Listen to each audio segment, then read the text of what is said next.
Hello everybody, Tyranno here, and I am finally in the dev server to look at the new German Panther prototype tank, the VK3002M. Now this is going to be coming in the next update, Age of Drones, and as you can see it's going to be slotted in just between the Panzer IV-H and the Panther D. And in realistic battles at least it is going to be a 5.0, which seems a fairly good place for it to be, I suppose, because it is basically a Panther D with less armour and slightly higher speed. Well, interestingly, it's not even a higher speed, it's just better acceleration and mobility, which we'll be looking at in a little bit. But first of all, the gun is the same as the Panther D. It has the exact same shells and the exact same performance on those shells, so no difference there. Now, this does have the same turret rotation speed, which was showing up as different for me earlier, but I think that was just a crew skills issue. Interestingly, the Panther D does seem to have 0.4 second longer reload time. I'm not entirely sure why that is. And of course, the big difference is the armour. It has the same side and rear hull armour as the Panther D, but of course on the front it has 20mm less on the turret and the hull. And we'll look at the armour in a little bit more detail in a second, but just to finish off the stats card, it's about 10.2 tonnes lighter than the Panther D, which again makes sense, a lot less armour, and it gives 619 horsepower at 3000 RPM versus 593 horsepower at 3000 RPM. And as you can see, it has the exact same max speed, 34 miles per hour. So while this is a lot more manoeuvrable, it doesn't actually have a higher top speed. Now, we're going to look at the main point of the tank in a minute, which is the manoeuvrability. But before that, we have to talk about the armour. And it is just not very good. And also, before I get onto the simulated shots, it also appears to be a little bit bugged. It's supposed to be 80mm, but it's showing up as 50. But it's also giving an effective thickness of about 100mm. Changes depending on where you're looking at, but around here it seems to be about 100mm, which if you compare it to the Panther D, yeah, about the same area, also gives about 100mm thickness, effective thickness, despite having 20mm more armour. So there's definitely something going wrong with the display at the very least. But let's look at the protection analysis and let's compare it to, say, the Soviet Union's T-34-57. And this is stock ammunition, 500 meters against your frontal hull, and yeah, didn't actually kill the crew, but it definitely caused a lot of damage, which, you know, for a vehicle that is actually a lower BR, and that would have killed one crew, injured a lot of the others. And that's not even through the mantlet, that's just penetrating straight through your strongest bit of armour. And of course it can go straight through your mantlet. Yes, that pretty much wipes out the whole crew. It will protect you against tanks such as the Shermans, but even then, it's only if they're using their stock ammunition. So if you equip the APC-BC, 500 meters, you're not guaranteed a penetration, but it can go through. And again, this possibly is a little bit bugged because this is giving armor penetration of 96mm, which should go straight through 80mm. I would have thought having 16mm more than required would be a sure thing for getting straight through that armor. And also, something quite hilarious I found out, if you go to the British tech tree and go to the Cromwell 1, and again it's protected against the stock ammunition, but if you go to the Mark 9, the APC-BC shell, can't go through the frontal hull, but this 3.3 tank can just penetrate your mantlet. So even tanks that are well below your battle rating will go straight through that mantlet. So basically, don't expect to survive being shot at by anything. And of course, I haven't even talked about the side and rear armour, which of course just aren't very good in general. They're just hilariously weak. So, like with the Panther D, don't rely on your armour. You're just going to have to rely on this gun and your newfound mobility, which we are going to look at right now. Now, for the manoeuvrability test, I'm going to take the VK3002 out onto the testing grounds. And basically, to do that, I'm going to take it completely stock, and I'm going to try and compare it against the Panther D, which will also be completely stock, all modifications removed. And basically, I'm going to race these two vehicles to a certain point and just see how well they do against each other.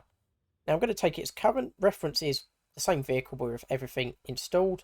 We want it completely stock just to see how it will play for ordinary players. Now, I'm going to pause it, and basically my plan is to go across the bridge to our right, across the trench line, up the hill, touch that tank up there, and we'll just see who does it fastest. So, I'm going to go in 3, 2, 1, go. And, oh, this is already up to a very good start. It's very quick to accelerate. We're over a little bit of muddy terrain, but we're still doing a pretty good speed here.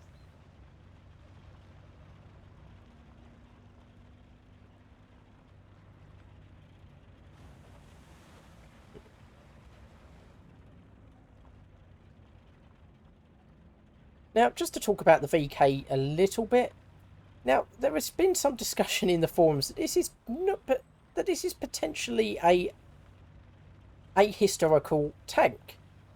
Now, you may be wondering, well, Tyranno, how could that be? Because, you know, this is a prototype of the Panther. How could it be a historical? Well, the argument that's been made, and to be fair, I think it has a lot of good points and is possibly correct, is basically the prototype wasn't built when it was presented to the Wehrmacht or whoever was doing the design work. I can't remember off the top of my head. And basically, they accepted the design, but Hitler said, right, we accept the design, but we want extra armour. And then man went away and designed and built the prototype. And the argument is, and like I say, it's an argument that makes a lot of sense, why would they build the lightly armoured prototype if that's not how it was going to be built in the regular production versions? The implication being, of course, that they didn't build the lightly armoured version, but the fully armoured one. And as such, this vehicle technically was never built. Now, I need to do a little bit of research into that, but it does kind of make sense that you would build the tank as it is going to be, not as it was presented, especially if you've been ordered to make some design changes to it. So it'll be kind of interesting to see what turns up with that.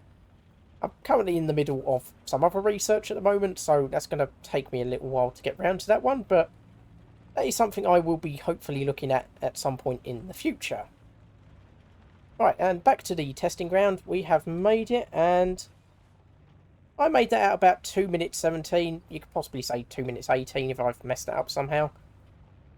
And we're going to compare that to the Panther D and see how well that one does. And just to confirm, Panther D, completely stock parts, nothing equipped, and of course it is going as it's currently operating, which is with no parts. And again, I'm going to time it. I'm doing the timing on my phone, but I'm hoping to have a timer up on the video when it is released.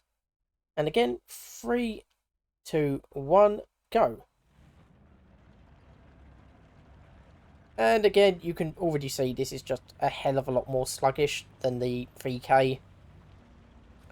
I mean, the Panther D is not an awful vehicle with regards to mobility, but it just takes a long time to accelerate, which is fine on big wide open maps where you've got the speed, but as soon as you're in an area where you've got to make lots of course corrections, or urban areas where you're not going to be moving very much, it is just so awful for just getting started. I mean, like you saw there, just doing basic turns is just so hard with this vehicle. It just slows it right down. Which again, like I say, is fine on big maps, but as soon as you're going anywhere where you're going to have to, you know, be doing lots of manoeuvrability, it's just awful. I mean, that trench has slowed us down a hell of a lot more compared to the VK. Right, do one big course correction towards the hill. I already know this is slower than the VK, but I'm going to try and get this as close as possible.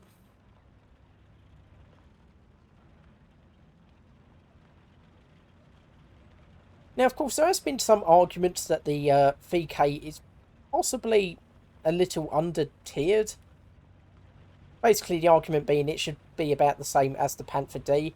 I completely disagree. I struggle with the Panther D because basically every time I take this into a match, if somebody fires before me, their fire is going to go straight through the mantlet, and once the gun's dead, once the gun crew's dead or the gun's knocked out, it's just end of the match at that point. They can just do what they want. And the VK is going to have this problem a hell of a lot worse. Now, granted, it will have a lot more manoeuvrability, but I just don't think that makes up for the weakness in its defence. So, yeah, I think this should definitely be a 5.0. There's no way it should be any higher unless it's in, like, arcade battles, perhaps.